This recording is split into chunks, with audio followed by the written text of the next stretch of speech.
ಇವತ್ತಿನ ದಿನ ನಾವು ಹೊಸ ವರ್ಷಕ್ಕೆ ದ್ವಿತೀಯ PUC ವಿದ್ಯಾರ್ಥಿಗಳಿಗೆ ಗುಡ್ ನ್ಯೂಸ್. ಪ್ರಾಯೋಗಿಕ ಪರೀಕ್ಷೆಗಳಿಗೆ ಹೊಸ ರೂಲ್ಸ್ ತಂದ ಇಲಾಖೆ. ಈ ಮಾಹಿತಿಯ ಬಗ್ಗೆ ಈ ವಿಡಿಯೋದಲ್ಲಿ ಸಂಪೂರ್ಣವಾಗಿ ತಿಳಿದುಕೊಳ್ಳೋಣ. ಈ ವಿಡಿಯೋವನ್ನು ಮಿಸ್ ಮಾಡದೆ ನೋಡಿ ಮತ್ತು ನಿಮಗೆ ಯಾವ ಉದ್ಯೋಗದ ಬಗ್ಗೆ ಮಾಹಿತಿ ಬೇಕು ಎಂಬುದನ್ನು ಕಮೆಂಟ್ ಮಾಡಿ.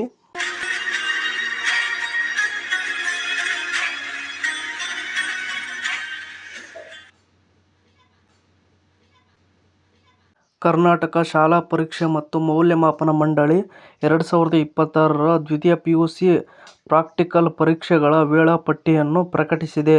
ಈ ವರ್ಷ ದ್ವಿತೀಯ PUC ಪ್ರಾಕ್ಟಿಕಲ್ ಪರೀಕ್ಷೆಗಳು ಜನವರಿ 27ರಿಂದ ಪ್ರಾರಂಭವಾಗಿ ಫೆಬ್ರವರಿ 2ರವರೆಗೆ ನಡೆಯುವ ನಿರೀಕ್ಷೆಯಿದೆ. 2026ರ ದ್ವಿತೀಯ PUC ಪ್ರಾಕ್ಟಿಕಲ್ ಪರೀಕ್ಷೆಗಳು ಒಟ್ಟಾರೆಯಾಗಿ 1 ವಾರದ ಅವಧಿಯಲ್ಲಿ ನಡೆಯಲಿದೆ.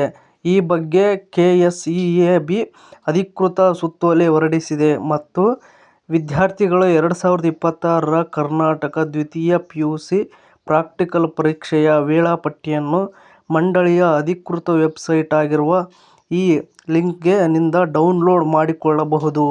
ಹೆಚ್ಚುವರಿಯಾಗಿ ಪರೀಕ್ಷಾ ಕೇಂದ್ರಗಳು ಮತ್ತು ಸಮಯದ ಬಗ್ಗೆ ವಿದ್ಯಾರ್ಥಿಗಳು ಶಾಲೆಗಳಿಂದ ನೇರವಾಗಿ ವಿವರವಾದ ವೇಳಾಪಟ್ಟಿಯನ್ನು ಪಡೆಯಬಹುದಾಗಿದೆ.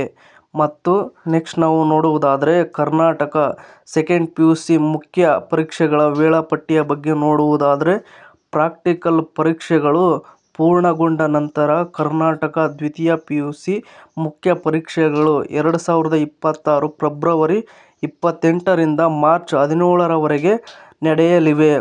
ನ್ಯಾಯಸಮ್ಮತತೆ ಮತ್ತು ಪಾರದರ್ಶಕತೆಯನ್ನು ಖಚಿತಪಡಿಸಿಕೊಳ್ಳಲು ಈ ಪರೀಕ್ಷೆಗಳನ್ನು ಕಟ್ಟುನಿಟ್ಟಿನ ಮೇಲ್ವಿಚಾರಣೆಯಲ್ಲಿ ನಡೆಸಲಾಗುವುದು ಎಂದು KSEAB ತಿಳಿಸಿದೆ. ಇನ್ನು ನೆಕ್ಸ್ಟ್ ನೋಡುವುದಾದರೆ ದ್ವಿತೀಯ PUC ಪ್ರಾಕ್ಟಿಕಲ್ ಪರೀಕ್ಷೆಗಳನ್ನು ಪರಿಣಾಮಕಾರಿಯಾಗಿ ಆಯೋಜಿಸಲು KSEAB ಕಟ್ಟುನಿಟ್ಟಾದ ಕಾರ್ಯವಿಧಾನ ಅನುಸರಿಸುತ್ತಿದೆ. ಪರೀಕ್ಷೆಗಳ ಮೇಲ್ವಿಚಾರಣೆಗಾಗಿ ಪ್ರತಿ ಜಿಲ್ಲೆಯಲ್ಲಿ ಒಂದು ಸಮಿತಿಯನ್ನು ರಚಿಸಲಾಗುತ್ತದೆ.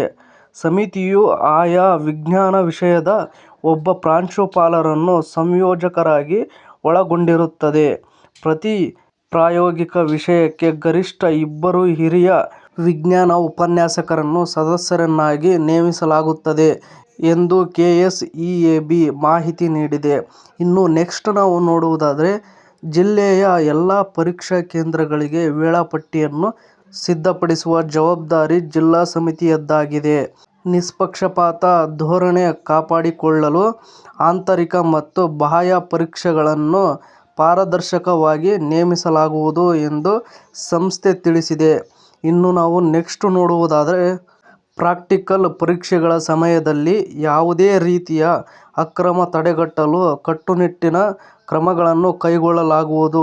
ವಿದ್ಯಾರ್ಥಿಗಳು ಸುಗಮವಾಗಿ ಮತ್ತು ನ್ಯಾಯಯುತವಾಗಿ ಪರೀಕ್ಷೆ ಬರೆಯುವುದನ್ನು ಖಚಿತಪಡಿಸಿಕೊಳ್ಳಲು ಎಲ್ಲ ಮಾರ್ಗಸೂಚಿಗಳನ್ನು ಕಟ್ಟುನಿಟ್ಟಾಗಿ ಅನುಸರಿಸಲಾಗುತ್ತದೆ ಎಂದು KSEAB ಹೇಳಿದೆ. ಇನ್ನು ಇದೇ ತರಹದ ಉದ್ಯೋಗಕ್ಕೆ ಸಂಬಂಧಿಸಿದ ಸುದ್ದಿಗಳನ್ನು ಓದಲು ನಿಮ್ಮ ಜಾಬ್ಸ್ ಅಂಡ್ ಎಜುಕೇಷನ್ ಅಪ್ಡೇಟ್ ಚಾನಲ್ಗೆ ಸಬ್ಸ್ಕ್ರೈಬ್ ಆಗಿ ಮತ್ತು ಈ ಅಪ್ಡೇಟ್ ಬಗ್ಗೆ ನಿಮ್ಮ ಅಭಿಪ್ರಾಯ ಏನೆಂದು ಕಮೆಂಟ್ ಬಾಕ್ಸ್ನಲ್ಲಿ ಕಮೆಂಟ್ ಮಾಡುವುದನ್ನು ಮರಿಬೇಡಿ ಮತ್ತು ಪ್ಲೀಸ್ ಎಲ್ಲರೂ ಸಬ್ಸ್ಕ್ರೈಬ್ ಆಗಿ ಸಪೋರ್ಟ್ ಮಾಡಿ. Thank you for watching friends. ಎಲ್ರಿಗೂ ಧನ್ಯವಾದಗಳು.